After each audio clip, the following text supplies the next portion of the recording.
Hi, my name is Zach Larson. I'm the clinical coordinator for the Diagnostic Medical Sonography program in Radiation Sciences Department at the University of Iowa. Today, I'm going to talk about my leadership style and how it's developed throughout my experience as a clinical coordinator and an educator in sonography.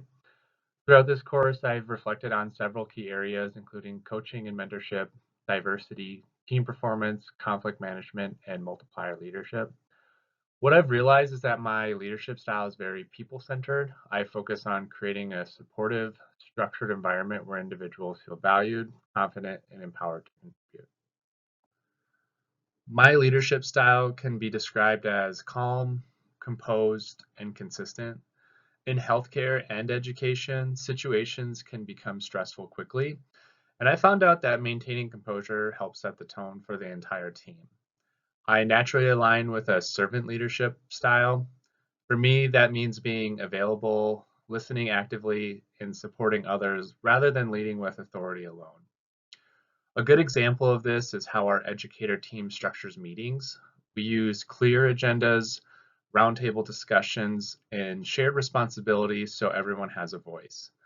That structure helps eliminate confusion and builds trust across the team.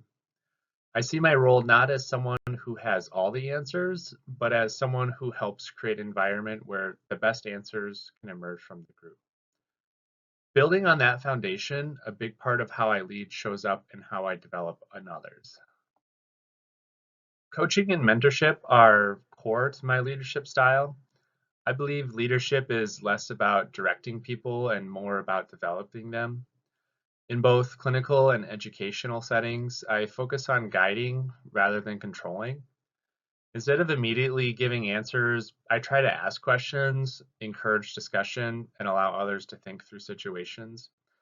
This approach not only builds competence, but also builds confidence. I've also learned that mentorship isn't a one size fits all approach. Each individual has different strengths, experiences, and learning styles. My goal is to meet people where they are and help them grow from there. Ultimately, I want people I work with to feel capable and independent, not reliant on me to succeed.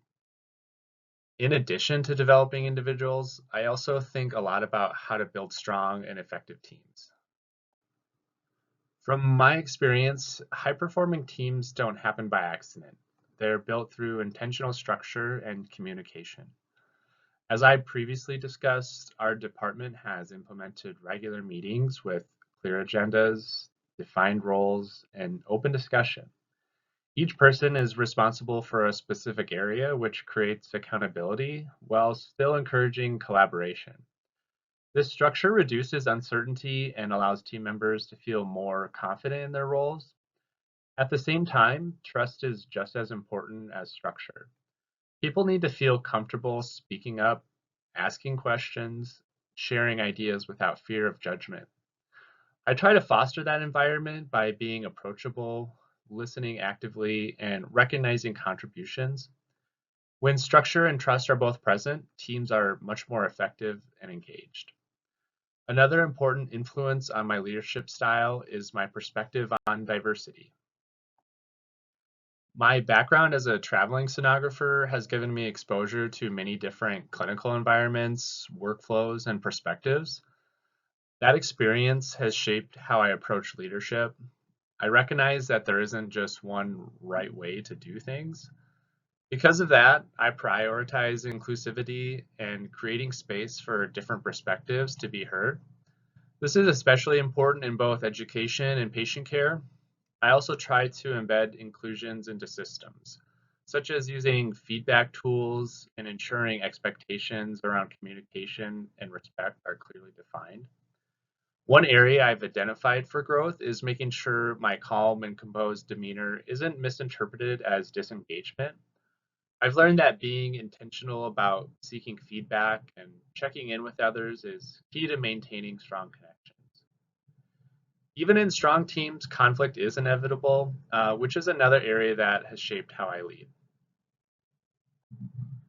When it comes to conflict, I focus on understanding first and solving second.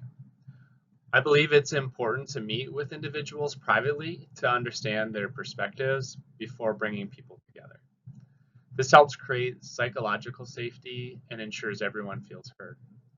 From there, I work toward a solution that respects both sides while maintaining a positive working environment. My goal is always to find a practical win-win solution that resolves the issue without damaging relationships. I found that when people feel respected during conflict, it actually strengthens trust rather than weakening it. One of the most impactful concepts I've learned in this course relates to multiplier leadership. Learning about multipliers and diminishers really changed how I view leadership. Earlier in my career, I worked under a leader who tended to micromanage and step in too quickly. While I think their intention was to help, it actually limited my growth and confidence. That experience made me very intentional about how I lead today. I strive to be a multiplier, someone who brings out the best in others by creating space for them to think, contribute, and take ownership. This includes encouraging discussion, valuing different perspectives, and allowing people to learn through experience rather than controlling every single step. I also try to apply this mindset as a follower by staying aligned with leadership goals, taking ownership of my own responsibilities, and remaining open to feedback. Overall, my leadership style is centered on being calm, supportive, and people focused. I aim to build strong relationships, develop others through mentorship, and create structured environments where teams can succeed. As I continue to grow as a leader, I'm focusing on being more intentional with communication and continuing to seek feedback so I can better support those around me. My goal is simple: to create an environment where people feel valued, confident, and empowered to do their best work. Thank you.